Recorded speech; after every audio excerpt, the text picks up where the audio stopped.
In 2015, Nissan released the MP300 Navara. You fast forward to 2021, they don't want it called the MP300 anymore. Instead, it's called the all-new Navara. But essentially, it's the same platform, the same engine, the same chassis, but the whole vehicle's been refined. There's been lots of revisions to make it a better proposition.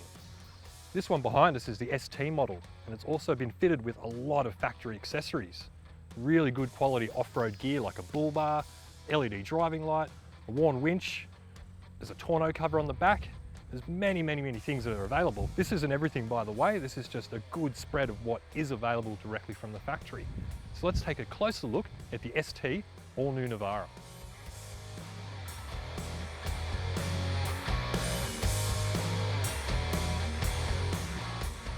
Here's the front of the Navara, and you'll notice this newly revised front grille. Absolutely massive, so a good thing for airflow. Also newly designed headlights, very unique design. You've got the steel bumper or steel bull bar, and inside that you've got an LED light bar, factory fitted fog lights. Now if we move down below, there's a worn winch with synthetic rope, and we've also got some heavy duty underbody dash plates. Down near the winch, there's also two recovery points which have a really nice chamfered edge. So it's not a sharp edge, which is good for soft shackles, important to see. So what do we think about this? Well, while it's not a model pack like a Rugged X, for example, these are accessories that you can option up when you purchase your vehicle. Put it all on finance, nice and simple. So I think it's a really good thing that Nissan is offering some very unique accessories for the Navara range. Well, to complement the front of the car, if we move down the side, we've got a snorkel here. This is another factory option. It's about $1,000. We've also got some flares, which will give you a wider track so you could fit a wider wheel and tyre combo. Now up top, there's some track mounts here for roof racks. There are no roof racks fitted, but it'd be a really easy thing to bolt some on if you wanted to go that way. There's also some weather shields here. These are the smoked ones, and that about rounds out the side of the vehicle. There are side steps, but they come fitted with the ST model as per factory.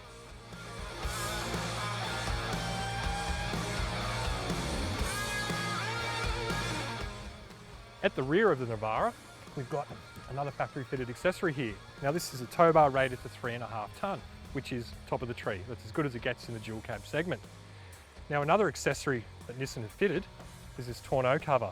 And while I normally really like them, I can't get my head around this one because it just doesn't seem to want to fit back on. So I'm probably doing something wrong there. Feel free to tell me if I am, but for some reason, that doesn't want to go back on there. So moving along, we'll take it off and we'll have a look inside the tray and show you some features.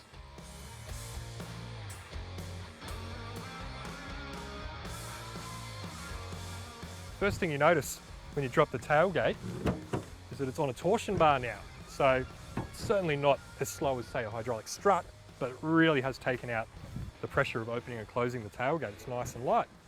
So you can see here, we haven't got much stuff in the back, just a swag and a snatch strap, but it's a generous amount of space. It's certainly a deep tray, and it's definitely enough room between the wheel arches to fit whatever you need. It's probably not as wide as an Amarok, but it's still a very usable amount of space. One thing you do miss out on is the adjustable tie-down points. They're not here anymore, which is a bit of a shame because they're a good feature. Instead, you get these simple loops on all four corners, two at the back and one on either side. Now you're also going to notice this hard tub liner. Always a good thing to see. We're going to put some firewood in here later, and that's going to protect the tub. So if you didn't have one of these, you'd scratch your paint, all that sort of stuff. So this is a really good thing. It extends all the way through, right to the back wall of the tub. There's also this chrome sports bar here, which doesn't serve any real purpose. It's just a looks thing, but it does have a brake light in the back. So hey, that's added safety. Now a unique feature to the Navara is the sliding rear window. And that's an awesome feature. Super cool if you've got a dog or something, or if you just want a bit of extra airflow on the highway. Really cool feature. Okay, inside the all-new Navara, there's been some decent revisions we need to talk about as well, starting with the steering wheel, which is one of the most important parts of any car. And the steering wheel of old, you used to always find yourself hitting the horn, which was a big frustration. But this is very nice, feels good. Lots of controls as well, which is always good to see. It's also got a different infotainment system, which is, good. We'll call it good. It works. It works well with Apple CarPlay and Android Auto now as well. Now, something I don't like is this little glove box. And when I say little, I mean it. You basically can't fit anything else in there because we've got the winch controller, and some literature, a bigger glove box would be really good, especially when you've got all this real estate here doing absolutely nothing. Now in terms of switches, we've got two here, the spares. We've got the Red Arc Tow Pro mounted here, so you've only got two spare switches for accessories. So something like the ARB link system, which is a central unit for all your gear, would be a pretty good thing in this car. Now otherwise, we've got a SIG sock, USB points, we've got your four-wheel drive selector here, rear diff lock and downhill assist. On this side, traction control, there's a switch for the LED light bar, and there's also the switch for the sliding rear window, which is a lovely touch. We all love that. All in all, it does feel a little bit dated, but it's not bad. It's a really simple, well laid out interior. I think it's perfect for four-wheel drivers. You've got everything where you need it. It's a good thing. What I didn't touch on as well was this D mode here, which that's a good feature to talk about now. That comes up on the digital cluster, and that gives you a towing mode, sport mode, and I think a normal mode, which changes the gear shift pattern basically. And it actually is very, very effective. We've tried that out. So that's a good thing to see from Nissan. So again, pretty simple, pretty basic layout, but I think it works. Well, it's time to get down and dirty with the new Navara. And one thing I noticed straight away is that they've really got the suspension dialed in this time. It rides really, really well. Like we're hitting some pretty big washouts. We're doing 40 k's an hour, down about 30, and it just absorbs them. Like the suspension rides really, really well. In saying that, I still feel that if I was to buy one of these for myself, one of the first things I'd do would be a decent 50mm lift. I reckon you get a bit more suspension travel and it'll probably ride even better again, but so far really impressed. So we're going to put it in four-wheel drive and let's see how long this takes. All right, high range, engage quickly this time.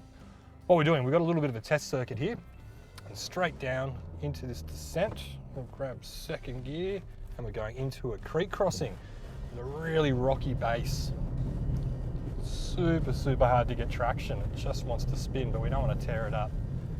The traction control is definitely working. You can feel it pulling, and we're going to climb up this. Whoa, there we go. Steep little climb out of there. So far it's really impressive. I'm not going to lie. I wasn't the biggest fan of the Navara when it first came out.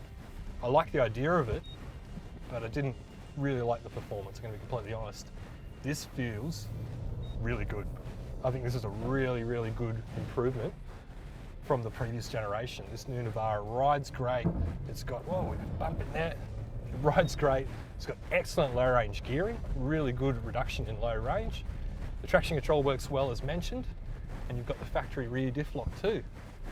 So in terms of off-roading, I think the Navara is a bit of an underdog, and I really do think you should consider it if you're looking for something to go touring in, or you need a work ute for during the week and something to go four-wheel driving in on the weekend.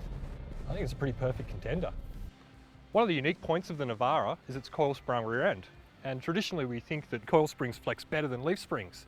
But as you can see, it's not as good as say the Hilux with its leaf springs. It flexes much better.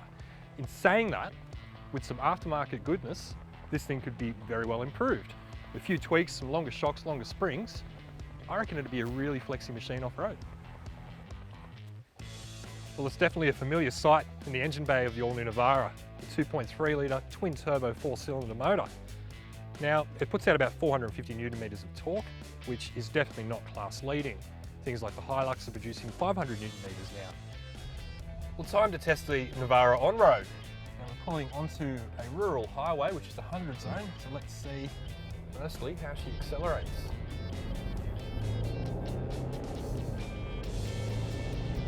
And 80, 90, 100. So again, she's a bit slow off the line, but once it gets moving, it's pretty good. We've also got these dynamic modes, D mode, so we can change the performance and put it into sport. And you can see straight away that changes the shift pattern, brings the revs up to 3 grand. So what's it like to drive?